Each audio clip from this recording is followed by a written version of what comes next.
নমস্কার, আমি সুরজ মিলন ওয়েডলক ম্যাট্রিমনি থেকে। আমি শিলিগুড়ি ব্রাঞ্চ থেকে বলছি। আমার সঙ্গে আছে মৌসুমি, ঠিক আছে। আর আমার এইদিকে আছে দীপ্তনীল দেবের মা, আপনার মালদা থেকে। আর এইদিকে আপনার আছে পূজশ্রী চক্রবর্তীর মা, আপনার গোজল থেকে, না তাই? হ্যাঁ, তো এবার আপনারা নিজের মতন কথা বলেন। কথা বলার পর আমি নাম্বার এক্সচেঞ্জ করব, ঠিক আছে? আপনারা কথা বলেন। হ্যাঁ, নমস্কার দিদি। হ্যাঁ, নমস্কার। আপনারা গাজল থাকেন? গাজল চাল বাজার আছে, গাজল চাল বাজার পালকি লজ। হ্যালো, হ্যাঁ বলে পাচ্ছেন তো? হ্যাঁ, চাল বাজার পালকি লজ কোনটা? চাল বাজার পার্কিং লজ, পালকি লজ। ও পালকি লজ, আচ্ছা।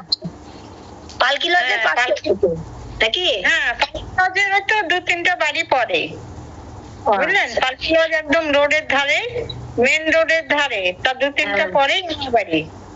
আচ্ছা, তো মানে বিদ্রোহী মোড় পার হয়ে যেতে হয়?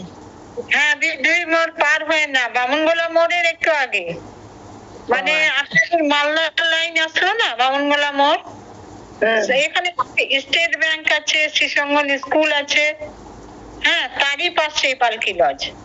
আচ্ছা, আপনার ছেলে কোন সালের?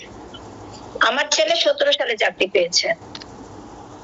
ও, মানে 14 সালের পর, না?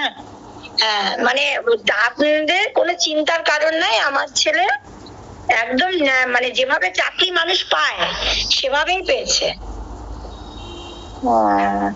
ওদের কি 14 সালের পর থেকে যে কেস চলছে, এটাই তো সমস্যা। এটা সমস্যা তো চলছে যখন সবার, এটা তো কারো বন্ধ করার ক্ষমতা নেই। কিন্তু যারা ন্যায্যভাবে চাকরি পেয়েছে তাদের তো কোনো ভয় নাই, যারা অন্যায্যভাবে চাকরি পেয়েছে বিচার তাদের হবে। সুতরাং সেই ক্ষেত্রে যদি আমার ছেলে অন্যায্যভাবে চাকরি পেত তাহলে কি আমরা বিয়ের সম্বন্ধ খুঁজতাম? না, বলছিলাম যে আপনার ছেলে যে টেট পরীক্ষা দিয়েছিল তার কি কোনো প্রমাণ আছে? ও তো ভাইবা হওয়ার প্রমাণ কি করে থাকবে? ওটা তো মৌখিক হয়।